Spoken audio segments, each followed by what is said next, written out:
Trump is spending millions of dollars trying to destroy a Republican congressman, not a Democrat, a Republican. And the reason tells you everything about where this party actually stands right now. His name is Thomas Massie.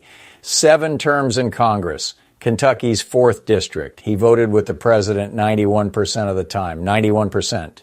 By any reasonable measure, that is a loyal Republican. But the 9%, the votes where Massie broke ranks, those are what brought the full weight of the presidency down on his head. Let me tell you what's in that 9%.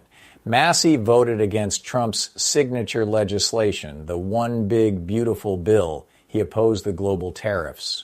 He led the effort to force the release of federal files related to Jeffrey Epstein, which Trump called an unnecessary distraction. And he has openly opposed the war in Iran, a war, as we've been discussing all week, that Congress never authorized and that has already cost $25 billion. Trump endorsed Massie's primary challenger, Ed Galrine, a former Navy SEAL, before Galrine had even officially entered the race. He traveled to Kentucky in person to campaign against a member of his own party. He called Massie a disaster. He called him disloyal. He made personal attacks against Massie's wife. He called him a moron at the National Prayer Breakfast.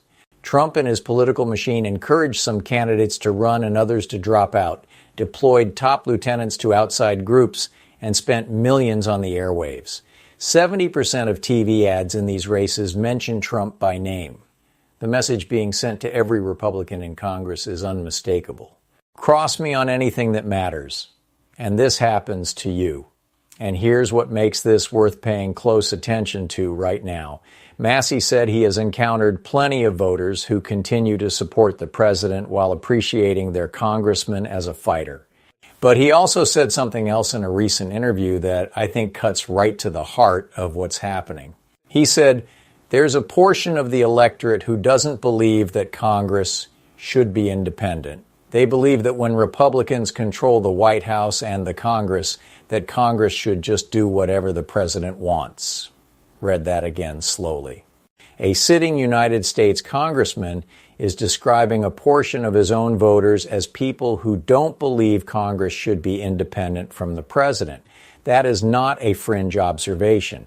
That is a description of where a significant part of the Republican base is right now, and Trump is betting on it.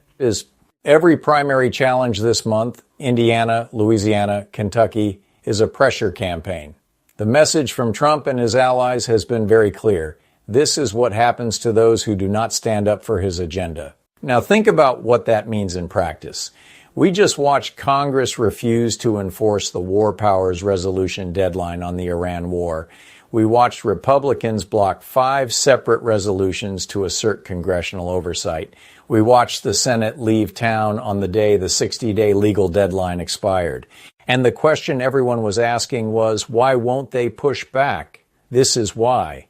Because pushing back has a price tag. The price tag is a well-funded primary challenger, millions in attack ads, and a president who will fly to your district and call you a traitor in front of your own voters. Massie and his allies argue this is no ordinary race. It's an attempt to silence the president's remaining critics in Congress, and they're not wrong about that. If Trump wins in Kentucky on May 19th, every Republican who's been quietly uncomfortable with the Iran war, with the tariffs, with the war powers questions, with any of it, they'll get the message loud and clear. The question isn't really whether Thomas Massie survives this primary. The question is, what kind of Congress we're left with if the answer to disagreement is always a primary challenge?